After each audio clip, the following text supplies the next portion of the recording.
Oke, assalamualaikum warahmatullahi wabarakatuh. Perkenalkan, nama saya Alicia Setiawati dengan NPM 245105010.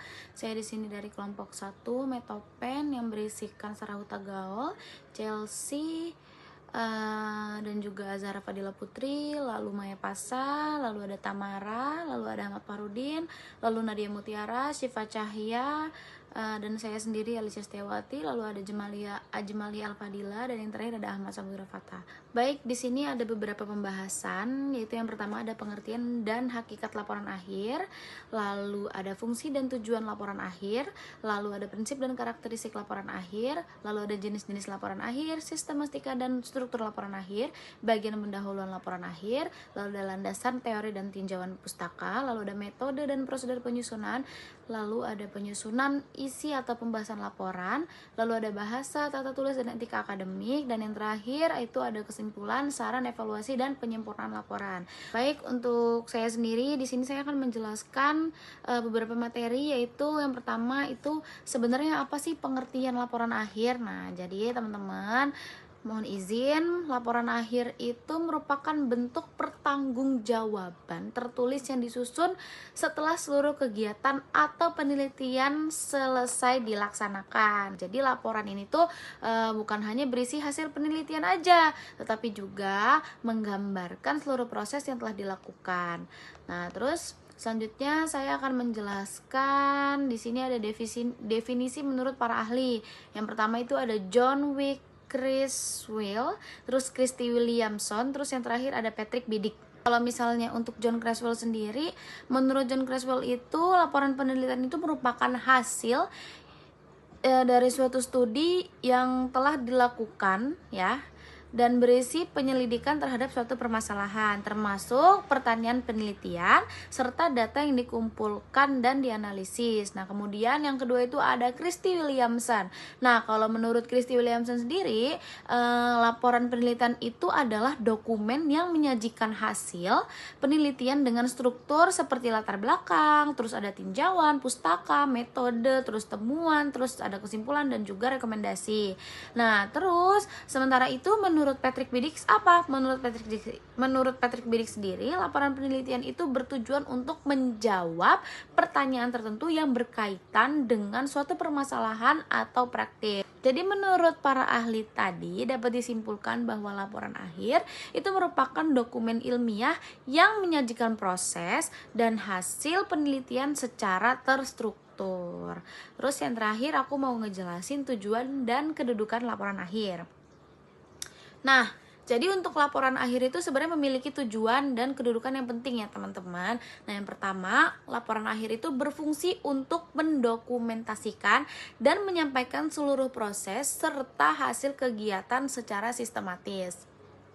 Selain itu juga nih teman-teman, laporan akhir itu juga menunjukkan kemampuan mahasiswa dalam menerapkan ilmu yang telah dipelajari, mulai dari mengidentifikasikan masalah, terus menganalisis data, terus hingga menarik kesimpulan. Nah, jadi laporan akhir juga itu menunjukkan bukti tertulis bahwa suatu penelitian itu telah dilaksanakan sesuai dengan prosedur ilmiah. Nah, oleh karena itu, kedudukan laporan akhir itu cukup penting teman-teman. Karena apa? Karena selain menjadi salah satu syarat penyelesaian studi, laporan ini tuh juga dapat digunakan sebagai sumber referensi untuk penelitian selanjutnya. Mungkin selanjutnya akan dilanjutkan oleh teman-teman saya. Selanjutnya, saya akan menjelaskan mengenai fungsi dan tujuan dari laporan akhir. Yang pertama, fungsi laporan akhir sebagai dokumentasi. Di sini laporan akhir berfungsi sebagai alat yang menyimpan catatan dari awal hingga akhir sebuah penelitian. Berisi catatan-catatan selama penelitian ini terjadi dan juga bukti-bukti lain yang mendukung penelitian ini. Nah, arsip ini dapat dipertanggungjawabkan di kemudian hari, dapat membuktikan bahwasannya benar penelitian ini telah dilaksanakan, disertakan dengan bukti-bukti yang konkret selama masa penelitian ini terjadi. Yang kedua adalah fungsi laporan akhir sebagai pertanggungjawaban.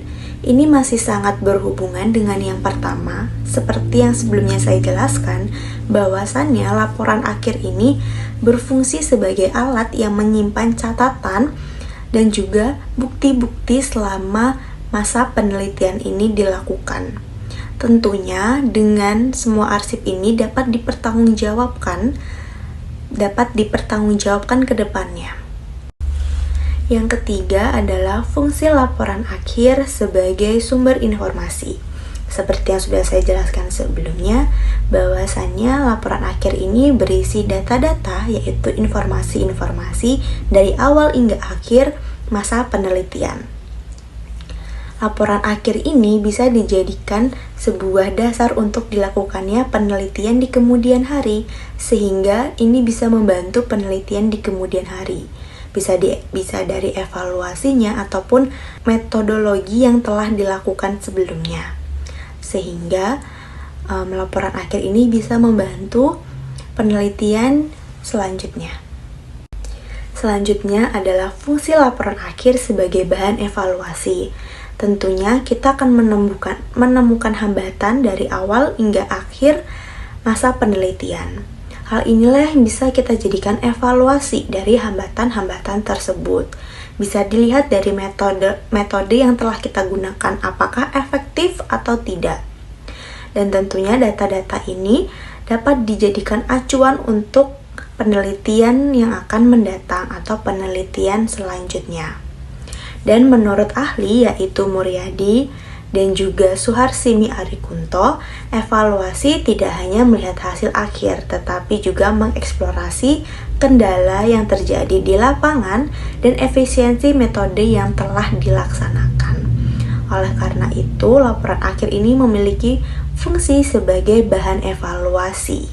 Selanjutnya adalah tujuan dari penyusunan laporan akhir, yaitu guna mengukur tingkat pencapaian penelitian yang telah kita lakukan, dan juga sebagai alat dokumentasi seluruh rangkaian kegiatan selama kita penelitian sebagai rekam jejak historis dan referensi ilmiah, dan juga bisa dijadikan sebuah alat pertanggungjawaban bahwasannya apa yang kita sampaikan adalah sesuai dengan penelitian yang telah kita lakukan. Menurut ahli yaitu Sugiono, laporan akhir dasarnya bertujuan untuk menyajikan temuan utama dan membuktikan capaian target kegiatan atau penelitian secara objektif. Di sini ada prinsip dan karakteristik laporan akhir. Yang pertama ada objektivitas, yang artinya didasarkan data dan fakta yang nyata. Lalu bebas dari prasangka atau kepentingan pribadi. Biasanya disajikan lewat tabel, grafik, atau kutipan data, dan bukan pendapat subjektif. Lalu yang kedua ada sistematis, di mana artinya itu disajikan secara urut dan terstruktur, mulai dari latar belakang, rumusan masalah, metode, pembahasan, lalu kesimpulan. Lalu ada faktual, di mana harus berbasis fakta nyata dari hasil penelitian atau observasi, bukan asumsi atau dugaan. Lalu yang kedua ada logis, yang artinya pemikiran, penggabungan data dan kesimpulan harus masuk akal secara ilmiah. Kesimpulan harus dapat menjawab permasalahan yang ditetapkan di awal. Lalu ada akurat, di mana data dan informasi harus benar, sesuai hasil dengan penelitian tanpa pemalsuan ataupun kesalahan. Lalu ada komunikatif, di mana komunikatif ini harus mudah dipahami oleh pembaca dengan bahasa yang lugas dan efektif. Lalu ada konsisten, yang artinya istilah, format, metode, dan gaya penulisan seragam dari awal hingga akhir laporan. Atau istilah, format, metode, dan gaya itu harus konsisten dari awal hingga ke akhir laporan. Lalu dapat dipertanggungjawabkan, artinya laporan akhir itu dapat diverifikasi dan diuji ulang sesuai etika akademik, seperti dari daftar pustaka, lampiran, dan metodologi yang jelas. Selanjutnya ada jenis-jenis laporan akhir. Nah, yang pertama adalah laporan penelitian. Gampangnya, laporan ini dibuat saat kita melakukan riset ilmiah. Fokusnya adalah menguji suatu teori, mencari solusi atau masalah lapangan, atau menemukan ide dan inovasi yang baru. Yang kedua ada laporan praktik kerja ataupun magang. Nah, laporan ini kita tulis setelah terjun langsung kerja di suatu tempat ataupun instansi. Tujuannya sederhana, menghubungkan atau mempraktikkan teori yang dipelajari di bangku kuliah dengan pengalaman kerja nyata. Lalu yang ketiga ada laporan proyek. Nah, ini berfokus pada pekerjaan berbasis proyek. Di sini kita melaporkan dari awal sampai akhir, mulai dari tahapan perencanaan, proses eksekusi ataupun pengerjaan, sampai evaluasi. Hasilnya apakah proyek tersebut berhasil ataupun tidak. Lalu yang keempat ada laporan tugas akhir. Nah, ini karya ilmiah lengkap yang biasa jadi syarat utama kelulusan. Isinya mencakup penerapan keahlian kita selama pembelajaran, pemecahan studi kasus, dan analisis menyeluruh. Lalu yang kelima ada laporan kegiatan. Laporan ini mencatat pelaksanaan acara non-penelitian, contohnya seperti seminar, kepanitiaan, ataupun kegiatan pengabdian masyarakat. Isinya sebagai rekam jejak bahwa acara tersebut sudah terlaksanakan dengan baik. Nah, jadi kelima jenis laporan ini punya fungsi dan tujuannya masing-masing tergantung dari jenis kegiatan yang kita lakukan. Begitu. Next ada perbedaan karakteristik antar jenis laporan. Nah, yang pertama dari segi fokus utama. Poin pertama ada penelitian, fokus menguji teori atau mencari temuan ilmiah. Lalu yang kedua ada magang, yaitu berfokus pada mengevaluasi pengalaman kerja langsung di lapangan. Lalu yang poin ketiga ada proyek, berfokus pada efisiensi kerja dan ketercapaian target proyek. Lalu yang keempat ada tugas akhir, fokus menyelesaikan masalah teknis tertentu. Lalu yang kelima ada kegiatan, yaitu berfokus pada tata kelola dan pengelolaan anggaran acara. Lalu yang kedua, dari segi sumber data yang dipakai. Penelitian itu mengambil data responden, kuesioner atau data sekunder. Lalu yang poin kedua ada magang, datanya berupa aktivitas dan budaya kerja harian di instansi. Lalu yang ketiga ada proyek, menggunakan data anggaran, timeline atau lini waktu, dan proses pengerjaan. Lalu yang keempat ada tugas akhir, dari studi kasus, hasil simulasi atau pengujian. Lalu yang kelima ada kegiatan, datanya berasal dari panitia, peserta, dan kronologi jalannya acara. Lalu yang ketiga dari hasil akhir yang didapat. Nah, poin pertamanya adalah penelitian, yaitu menghasilkan temuan serta rekomendasi akademis. Lalu poin kedua ada magang, memberikan rekomendasi atau perbaikan operasional tempat magang. Lalu poin ketiga ada proyek, yaitu menghasilkan produk atau layanan nyata beserta evaluasinya.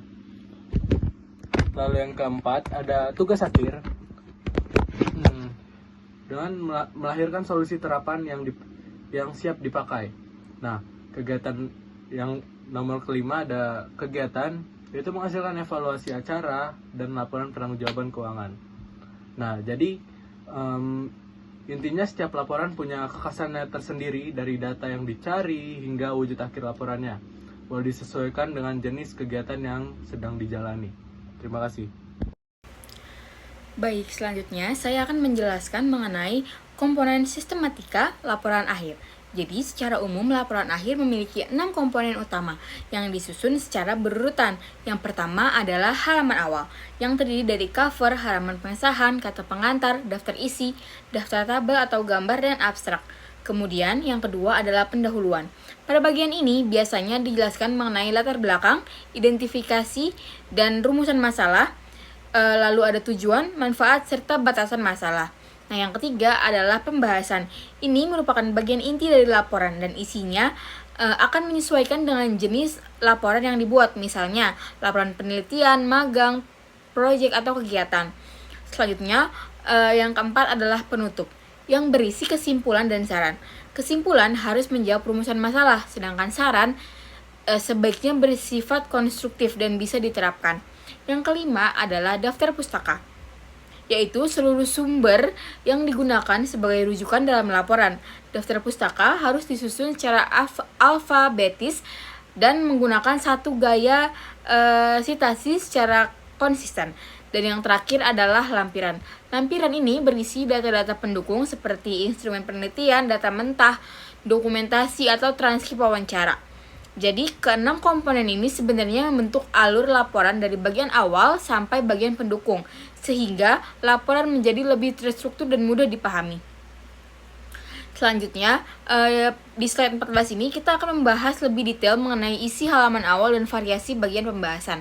Untuk halaman awal, yang pertama ada cover, yang memuat informasi seperti judul, logo, nama, NIM, program studi, fakultas, universitas, serta tahun penyusunan.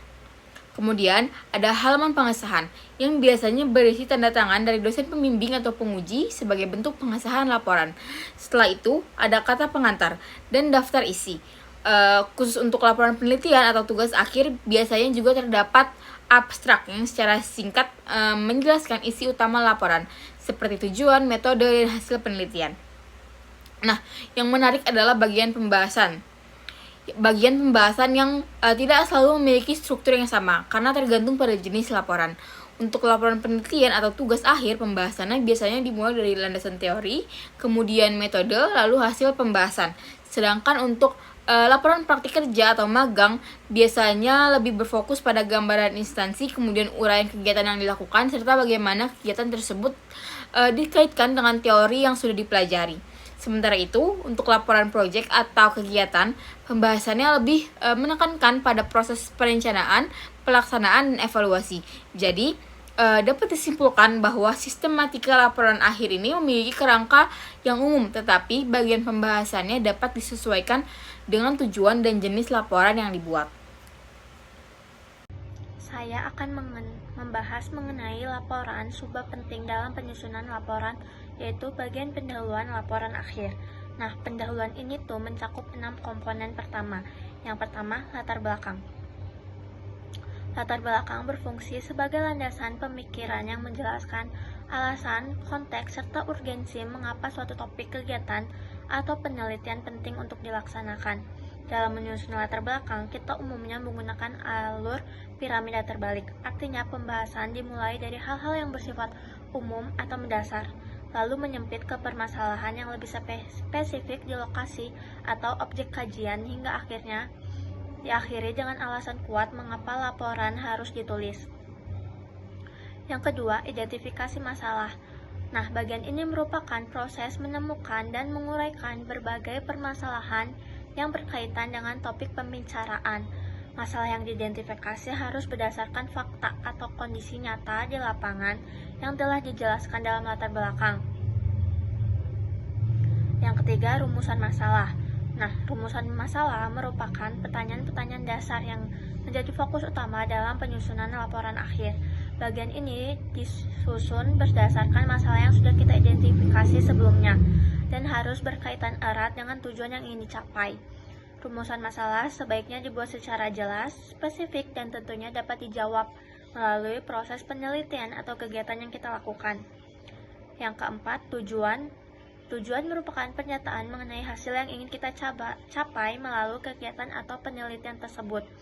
Tujuan harus memiliki hubungan yang jelas dan saling bersesuaian dengan rumusan masalah. Secara umum, tujuan dibagi menjadi 2 kategori, yaitu tujuan tujuan umum dan tujuan khusus. Dengan adanya tujuan yang jelas, proses penyesuaian laporan akan menjadi lebih terarah dan memiliki batasan pencapaian yang terukur. Yang kelima, manfaat. Bagian ini menjelaskan kegunaan atau kontribusi nyata yang dapat diperoleh dari pelaksanaan kegiatan atau penelitian, baik bagi penulis, institusi, pembaca, maupun pihak terkait lainnya. Yang terakhir adalah batasan masalah. Nah, batasan masalah bertujuan untuk membatasi ruang lingkup pembahasan agar laporan akhir tetap terarah dan tidak membahas hal-hal yang terlalu luas.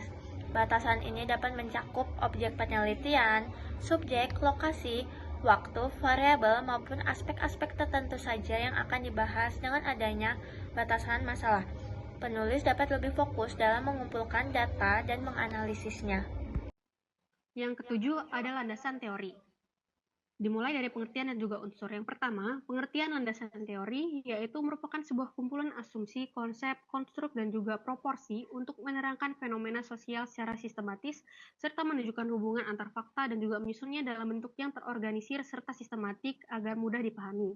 Kemudian yang kedua ada 4 unsur teori menurut Dojojo, Suroti, dan juga Sumaryati. Yang pertama ada asumsi, yaitu merupakan sebuah anggapan dasar mengenai realitas yang perlu dibuktikan. Kemudian yang kedua ada konsep, yaitu merupakan sebuah istilah ataupun gagasan yang menggambarkan sebuah gejala. Kemudian yang ketiga ada konstruk, yaitu merupakan sebuah konsep yang mana ciri-cirinya itu dapat diamati ataupun diukur. Kemudian yang keempat ada proporsi, yaitu merupakan sebuah hubungan yang logis antara dua konsep ataupun lebih. Kemudian yang kedua ada teori, sumber referensi, dan juga penelitian terdahulu. Yang pertama ada fungsi teori, yaitu fungsinya untuk mensistematiskan hasil-hasil penelitian. Yang kedua mendorong penyusunan hipotesis. Yang ketiga menjelaskan serta menjawab pertanyaan penelitian. Kemudian yang kedua ada sumber referensi dan juga konsep. Sumber referensi sendiri merupakan dasar atau bahan ilmiah yang digunakan untuk mendukung sebuah konsep. Bentuknya sendiri berupa macam. Yang pertama ada buku akademik, kedua jurnal, ketiga laporan penelitian, yang ketiga skripsi, yang keempat ada tesis, yang kelima ada disertasi, yang keenam ada proceeding, yang ketujuh ada dokumen resmi. Kemudian ada konsep. Konsep sendiri memberikan batasan makna, istilah dalam judul, rumusan masalah, dan juga tujuan. Kemudian yang ketiga ada penelitian terdahulu. Penelitian terdahulu yaitu sebuah rujukan, pendukung, pelengkap, dan juga pembanding yang mana relevan dengan topik yang dibahas. Fungsinya sendiri untuk membantu mengetahui perkembangan, teori, metode, dan juga hasil sebelumnya. Kemudian yang ketiga ada cara menghubungkan teori dan juga topik. Tahapan untuk menghubungkan teori dan juga topik penelitian. Yang pertama ada mengidentifikasi setiap kata kunci yang ada di dalam sebuah judul penelitian. Yang kedua menentukan konsep dan juga variabel penelitian. Yang ketiga, memilih teori yang relevan dan juga hubungan antar konsep yang variabel. Kemudian yang keempat, menjelaskan relevansi antara teori dan juga masalah penelitian. Yang kelima, menurunkan teori menjadi indikator ataupun fokus penelitian. Yang keenam, menyusun kerangka berpikir. Yang ketujuh, menghubungkan kerangka berpikir dengan rumusan masalah ataupun hipotesis. Lalu yang kedelapan ada metode penelitian atau pengumpulan data. Yang pertama meliputi metode kuantitatif, yaitu yang berfokus pada uji teori, ukur hubungan antar variabel, dan generalisasi. Lalu instrumen baku, data angka, analisis, dan statistik. Lalu yang kedua ada metode kualitatif, yaitu yang berfokus pada pemahaman fenomena sosial, makna, dan persepsi subjek. Di sini peneliti sebagai instrumen kunci berlatar alami serta analisis induktif. Lalu yang ketiga ada metode campuran, yaitu mengombinasikan pendekatan kuantitatif dan kualitatif. Kelemahan pada metode ini yaitu ditutupi oleh kekuatan metode lainnya. Next. Lalu ada jenis dan sumber data. Yang pertama, berdasarkan sifatnya. Jika dilihat dari sifatnya, data dibagi menjadi dua, yaitu kuantitatif, yaitu data berbentuk angka atau numerik yang sifatnya terukur dan bisa diolah menggunakan analisis statistik seperti jumlah penjualan, usia, atau skor kuesioner. Lalu yang kedua ada kualitatif, yaitu data berupa deskripsi, teks narasi maupun visual yang menjelaskan suatu fenomena secara mendalam seperti hasil wawancara atau foto kegiatan. Yang kedua berdasarkan cara perolehan. Data dibedakan menjadi dua, yaitu primer. Data yang kita dapatkan secara langsung dari sumber utama tanpa perantara, misalnya lewat survei langsung atau wawancara. Yang kedua sekunder, yaitu data yang sudah diolah dan dipublikasikan oleh pihak lain sebelumnya, seperti laporan dari BPS, jurnal ilmiah, atau dokumen perusahaan. Yang ketiga ada sumber data. Mengenai dari mana sumber data ini diperoleh, yaitu ada 3 kategori utama, yaitu yang pertama manusia, yaitu melalui responden yang mengisi kuesioner atau informan kunci yang diwawancarai. Lalu yang kedua ada tempat atau aktivitas, seperti mengamati wilayah fisik tertentu atau interaksi sosial yang terjadi. Lalu yang ketiga ada dokumen, yaitu memanfaatkan arsip resmi, regulasi atau peraturan, hingga logbook kerja yang relevan. Next.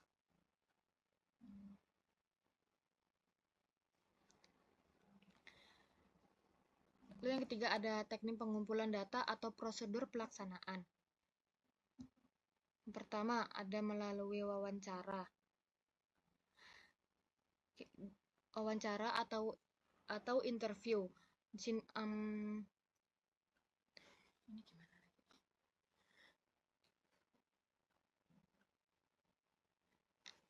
Yang ketiga ada teknik pengumpulan data dan prosedur pelaksanaan. Yang pertama ada wawancara atau interview, yaitu proses komunikasi tatap muka atau daring untuk menggali informasi mendalam yang sifatnya terstruktur mengikuti panduan ketat maupun semi terstruktur.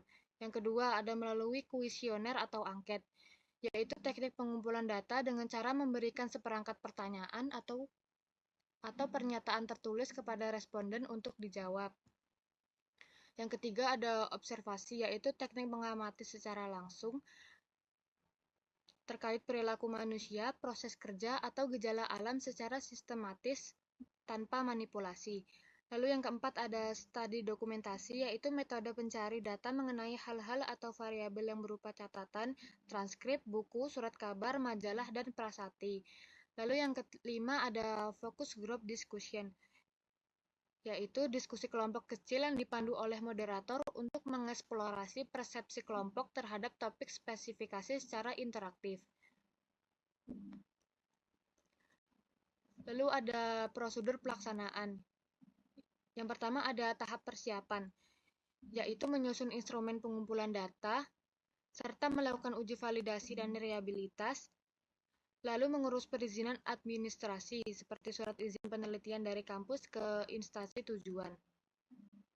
Yang kedua ada tahap pelaksanaan di lapangan, meliputi membangun hubungan baik dengan subjek atau instansi penelitian, lalu ada melaksanakan pengambilan data, seperti menyebarkan kuesioner, merekam, mewawancara, serta mencatat observasi. Lalu ada menjaga etika dan kerahasiaan, identitas subjek penelitian. Lalu yang terakhir ada tahap penyelesaian, yaitu meliputi melakukan verifikasi dan pengecekan kelengkapan data yang terkumpul, lalu melakukan tabulasi data atau transkrip rekaman wawancara. Lalu yang terakhir ada melakukan redukasi data dan pengkodean agar data siap masuk ke tahap analisis. Nah, di sini tuh ada yang namanya menyajikan data. Menyajikan data itu artinya menampilkan data secara mentah tanpa mengubah makna aslinya. Kuncinya itu ada pada pemilihan bentuk visual yang tepat. Misalnya, jika ingin menunjukkan angka yang detail itu menggunakan tabel, sedangkan untuk melihat tren itu menggunakan grafik. Dan jangan lupa juga untuk selalu menyertakan judul, nomor, sumber data, serta penjelasan naratif singkat agar si pembaca ini bisa langsung memahami inti dari datanya. Nah, di sini tuh ada 3 metode utama yang bisa kita pakai, yaitu tekstual, tabulasi, dan visual. Nah, selanjutnya itu adalah mengolah informasi. Nah, ini tuh adalah suatu proses menyaring dan mengelompokkan data mentah agar siap untuk dianalisis. Ciri-ciri pengolahan yang baik itu ya ini harus sistematis dan juga bersih dari data yang tidak relevan. Nah, langkah mulanya itu adalah data cleaning, lalu kita melakukan pengelompokan variabel, kalkulasi atau coding, hingga verifikasi ulang. Nah, pengolahan ini tuh bisa dilakukan secara kuantitatif memakai rumus statistik maupun kualitatif melalui kategorisasi tema. Nah, selanjutnya ini adalah menganalisis hasil. Menganalisis ini tuh bukan sekedar membaca angka, melainkan kita juga menguraikan data untuk menjawab pertanyaan mengapa dan bagaimana. Nah, caranya ini adalah dengan melihat pola atau penyimpangan, mengubah antar variabel, dan mencari tahu apa faktor pemicunya. Kita juga dapat memilih 3 metode analisis. Yang pertama adalah deskriptif untuk gambaran umum. Lalu yang kedua ada komparatif untuk membandingkan kelompok data, atau kasual untuk melihat hubungan sebab akibat. Lalu selanjutnya adalah menghubungkan hasil dengan teori. Nah, di sini tuh kita membenturkan temuan real di lapangan dengan teori atau regulasi yang sudah ada. Tujuannya itu untuk melihat apakah temuan kita itu memperkuat atau justru menolak teori tersebut. Nah, jika hasil itu sesuai, kita bisa menggunakan metode konfirmasi. Namun jika hasilnya itu berbeda dari teori, kita bisa menggunakan metode deviasi untuk mengulas secara ilmiah apa faktor penyebab perbedaan tersebut. Nah, yang terakhir adalah membuat pembahasan yang sistematis. Nah, jadi seluruh data, analisis, dan teori itu harus dirangkai menjadi satu narasi yang utuh dan kohesif tanpa berputar-putar. Alurnya itu dimulai dari temuan data utama, diikuti dengan analisis mendalam, lalu dikunci dengan teori penulisannya. Bisa menggunakan teknik piramida terbalik atau metode tematik yang membagi pembahasan berdasarkan topik masalah. Oke, di sini saya akan melanjutkan penjelasan sebelumnya. Jadi di sini saya akan menjelaskan tentang bahasa baku dan kalimat efektif. Jadi, bahasa baku ini merupakan ragam bahasa yang digunakan sesuai dengan kaidah atau aturan bahasa yang berlaku. Bahasa baku ini biasanya digunakan dalam situasi formal seperti penulisan karya ilmiah, laporan penelitian, surat resmi, dan kegiatan akademik. Jadi, bahasa baku ini memiliki beberapa ciri, yaitu menggunakan kosakata yang formal, memiliki struktur kalimat yang jelas, bersifat netral, dan mengikuti aturan tata bahasa yang sudah ditetapkan. Jadi, penggunaan bahasa baku sangat penting agar tulisan terlihat lebih formal, mudah dipahami, dan dapat diterima dalam lingkungan akademik. Selanjutnya adalah kalimat efektif. Jadi, kalimat efektif itu adalah kalimat yang mampu menyampaikan gagasan sesuai dengan maksud penulis sehingga pembaca dapat memahami pesan tersebut dengan tepat. Kalimat efektif juga harus memenuhi beberapa syarat seperti kelogisan, ketegasan, kehematan, ketepatan, kecermatan, kepaduan, kesejajaran, dan kesepadanan. Contohnya, misalnya, daripada mengatakan para mahasiswa sedang mengerjakan tugas, lebih efektif jika ditulis para mahasiswa sedang mengerjakan tugas. Jadi, kata para ini sudah digunakan untuk menjumlahkan lebih dari satu, sehingga tidak perlu menggunakan bentuk jamak seperti mahasiswa.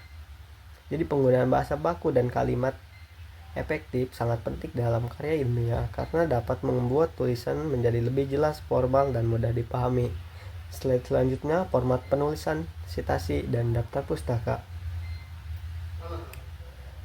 Dalam penulisan karya ilmiah, struktur penulisan harus disusun secara sistematis. Pada bagian isi, umumnya terdapat bab 1, pendahuluan, bab 2, tinjauan pustaka, bab 3, metodologi, bab 4, hasil dan pembahasan, serta bab 5, penutup. Setelah bagian utama tersebut, karya ilmiah juga harus dilengkapi dengan daftar pustaka dan lampiran jika diperlukan. Kemudian ada sitasi. Sitasi merupakan pemberian keterangan mengenai sumber yang digunakan ketika kita mengambil informasi, pendapat, data, atau teori dari sumber lain.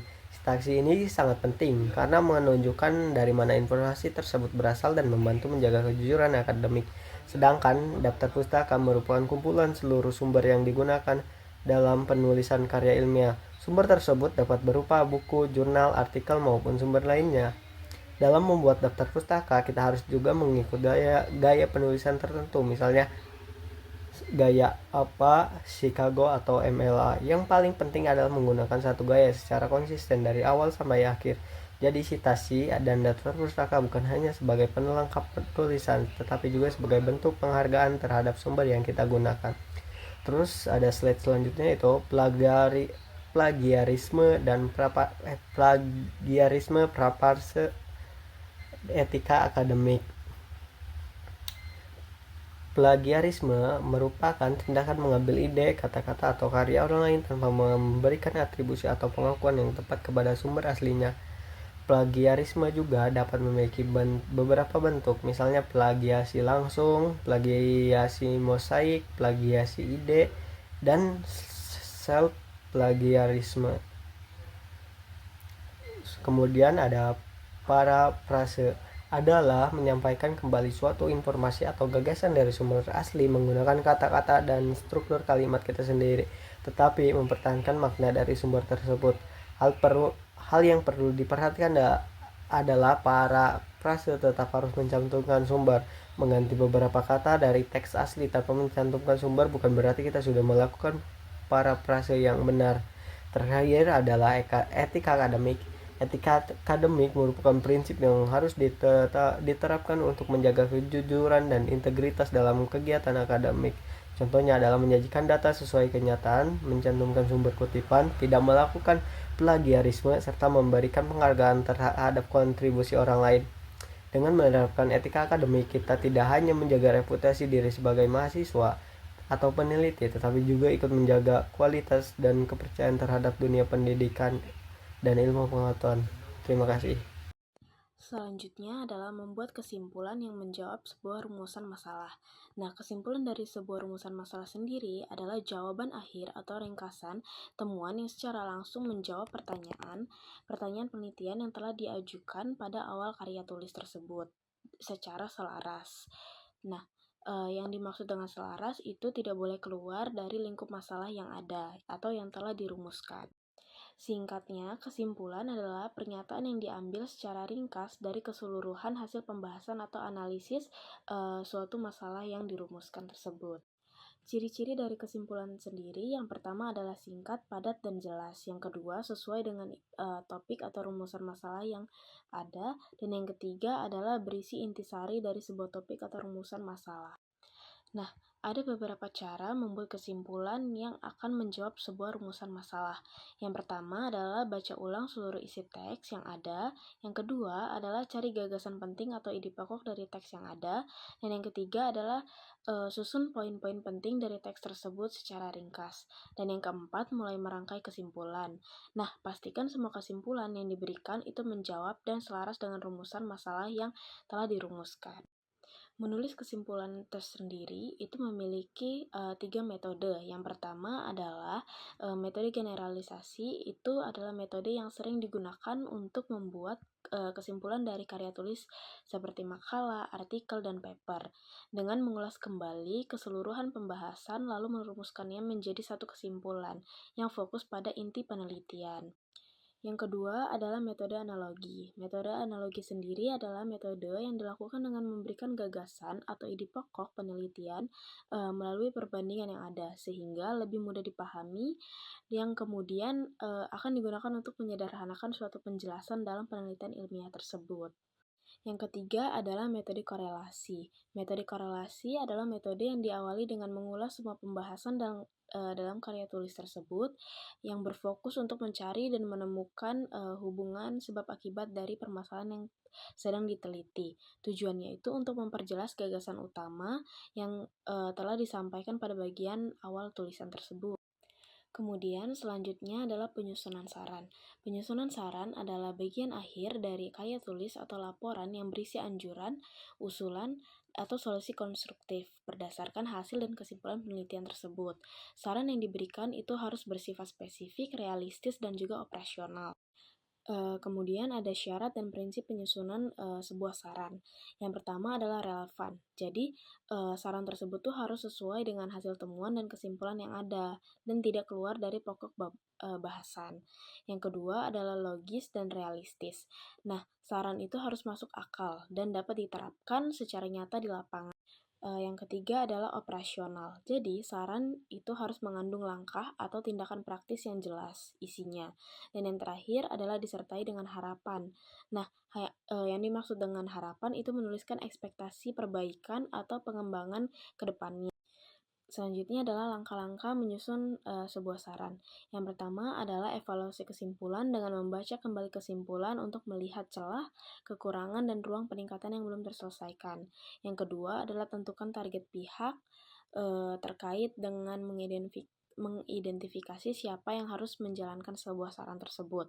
Misalnya instansi kah, atau pembaca, atau peneliti selanjutnya.